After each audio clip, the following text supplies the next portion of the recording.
Om Arunachala Ramanam. Saudações, amada Sangha. Chegou-nos uma questão do irmão Jean Garcia, lá de Fortaleza, que nos leva a refletir sobre o seguinte. Bom dia. Tenho uma pergunta inquietante para mim. Shri Ramana diz que seu Deus é impessoal e aponta todo o seu ensinamento nessa direção. Depois disso, senti um bloqueio em minha oração, consequentemente, em minha devoção. Não consigo orar a uma figura que percebo não existir mais da forma como pensava, de forma pessoal. Me sinto perdido no meio desses dois conceitos. Serei imensamente grato se ouvir uma palavra lúcida nesse sentido. Obrigado. Maravilhosa questão. Ela é certamente de relevância insuspeita, especialmente para aqueles amigos que têm inclinações mais bhaktas ou devocionais. Uma vez que o divino é apresentado como nosso próprio ser ou Atman, é natural para aqueles que tinham um relacionamento pessoal com o Supremo sentirem que sua prática devocional sofre um pequeno abalo. Afinal, pode-se inquirir: se o Deus impessoal é tudo o que existe, qual é o significado de procurar levantar palavras na forma de preces e orações para algo intangível? Mas, se olharmos para nossa prática de oração, aquela que efetivamos ao Deus pessoal, não é ela desde sempre orientada para uma realidade intangível? Para um ser transcendental? O sagrado é esta ausência de substância em qualquer uma das proposições, dualista ou não dualista. Vamos contemplar um diálogo com Bhagavan que pode trazer clareza sobre o tema, porém sob outra perspectiva. Um visitante perguntou: o Espírito Supremo, Brahman, é real. O mundo, Jagat, é uma ilusão. É a frase comum de Shri Shankaracharya. Ainda outros dizem: o mundo é realidade. Que é a verdade? Bhagavan respondeu: ambas as afirmações são verdadeiras. Elas se referem a diferentes estágios de desenvolvimento e são falados de diferentes pontos de vista. O abhyasi, o aspirante, começa com a definição: o que é real existe sempre. Então, ele elimina o mundo, tomando-o como irreal porque está mudando. Não pode ser real. Net, não isto, não isto. O buscador, em última análise, alcança o ser e lá encontra a unidade como nota predominante. Então, aquilo que foi originalmente rejeitado como irreal é considerado uma parte da unidade.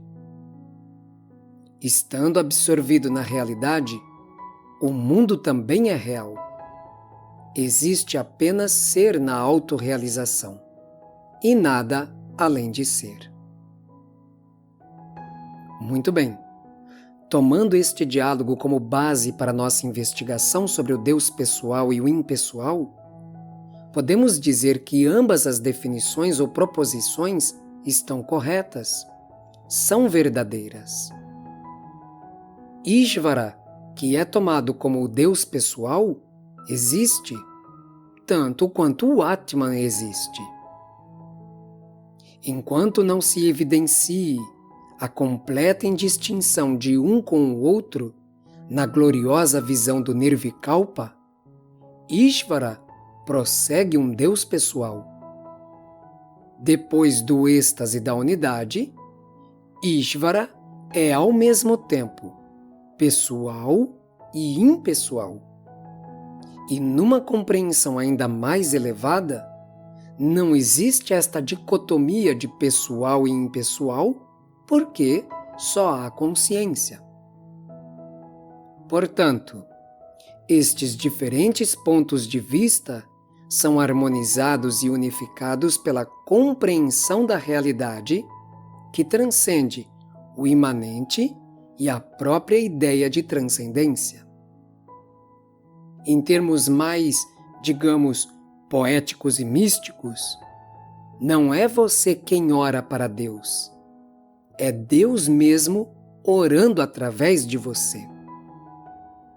Por isto, a maturação natural da prece se desenvolve desde os rogos por benefícios mundanos, passando pelos elogios e louvores, maturando na adoração silenciosa, que naturalmente se resolve na comunhão última, que em verdade não é uma comunhão, mas uma revelação de que Deus habita o centro e é o nosso próprio ser. É isso que podemos compreender quando Bhagavan diz: o buscador, em última análise, alcança o ser e lá encontra a unidade como nota predominante. Então, aquilo que foi originalmente rejeitado como irreal é considerado uma parte da unidade. Estando absorvido na realidade, o mundo também é real. Existe apenas ser na autorrealização e nada além de ser. Se quisermos transliterar esta mesma fala de Bhagavan para o tema central da oração e devoção, podemos reescrever assim: o devoto, em última instância, alcança Deus e lá encontra a unidade como nota predominante. Então, aquele Deus pessoal que foi rejeitado como irreal é considerado uma manifestação a mais da unidade. Estando absorvido na realidade ou unidade, o Deus pessoal também é real e participa da unidade. Existe apenas o Supremo e nada além dele. Podemos compreender, então, que o Deus pessoal só pode existir para um indivíduo que crê de si mesmo como uma entidade pessoal. Se o indivíduo está livre da noção de pessoalismo, então Ishvara, ou o Deus pessoal, também não terá aparência, atributos ou qualidades substanciais. Se você tem olhos, nariz, mãos, etc., Deus terá olhos, nariz, mãos e etc. Se você é pura luz, Deus é pura luz. Por isto, a questão não é se Deus existe ou não. Antes, se posso existir independente dele, o que confirmaria a dualidade. Na mesma linha de reflexão, vamos tomar uma instrução de Bhagavan Shri Dattatreya, que afirmou, abre aspas, sempre praticando o yoga, não dependendo de nenhum objeto, o yogi funde sua consciência na realidade e se torna a realidade. Fecha aspas. Novamente, substituiremos o conceito yoga por oração e o de realidade por Deus, seja ele pessoal ou impessoal. Vejamos o que teremos. Abre aspas. Sempre praticando a comunhão com o Supremo através da oração, não dependendo de nenhum objeto ou culto exterior, o devoto funde sua consciência no divino e se torna a divindade. Fecha aspas. Podemos considerar que o conflito ou o bloqueio, na verdade, pode ser apenas uma resistência ao processo natural de maturação de Bhakti ou devoção. Como a vontade de Deus é soberana e o Supremo está sempre no comando de tudo, será natural que o devoto, ao dar-se conta disto, perceba que a oração é desnecessária, ou mesmo que prescinde de largo falatório. Deus sabe daquilo que precisamos antes que o peçamos. Não é assim? No caminho da evidenciação da unidade, nossas preces vão se tornando, mais e mais, uma presença silenciosa diante do Absoluto. Uma atitude reverente diante daquilo que nos ultrapassa completamente. Shri Muruganar falou de Bhagwan como aquele que emudece as preces.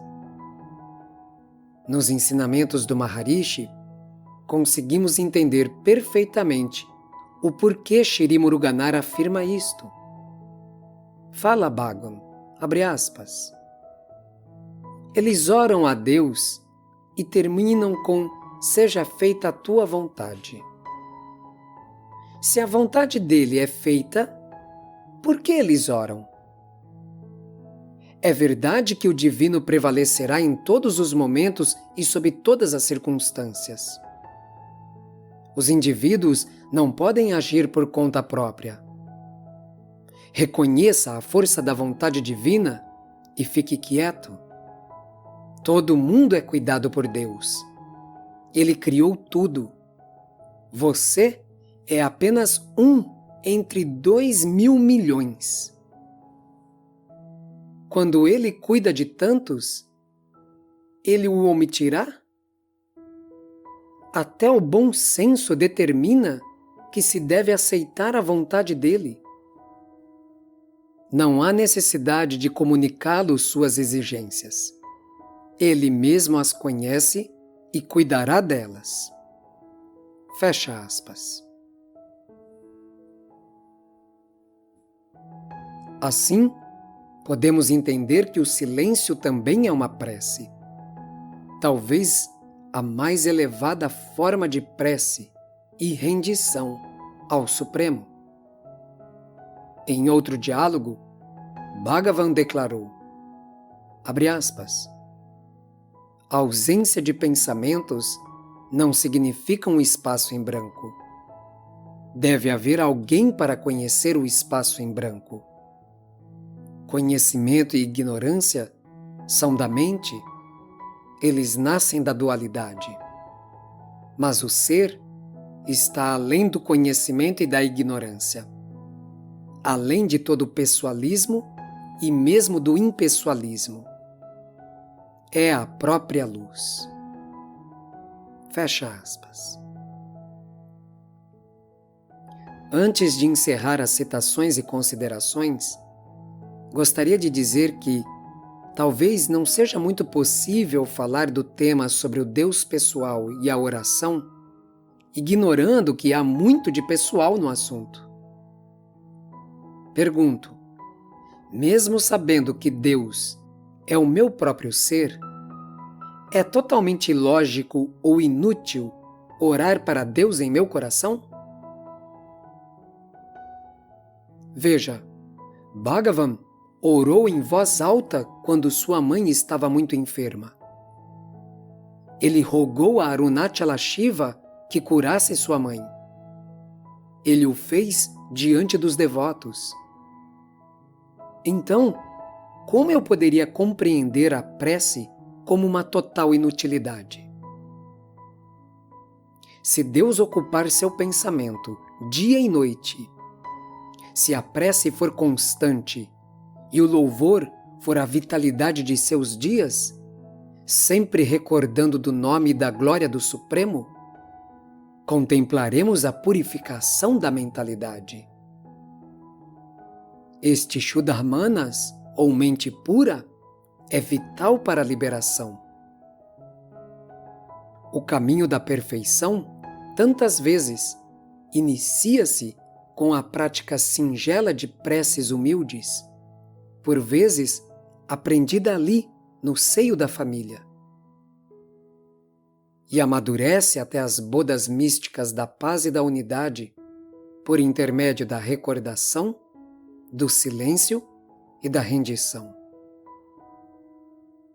Nós olhamos para os pés de lótus de Deus até que sejamos completamente absorvidos neles.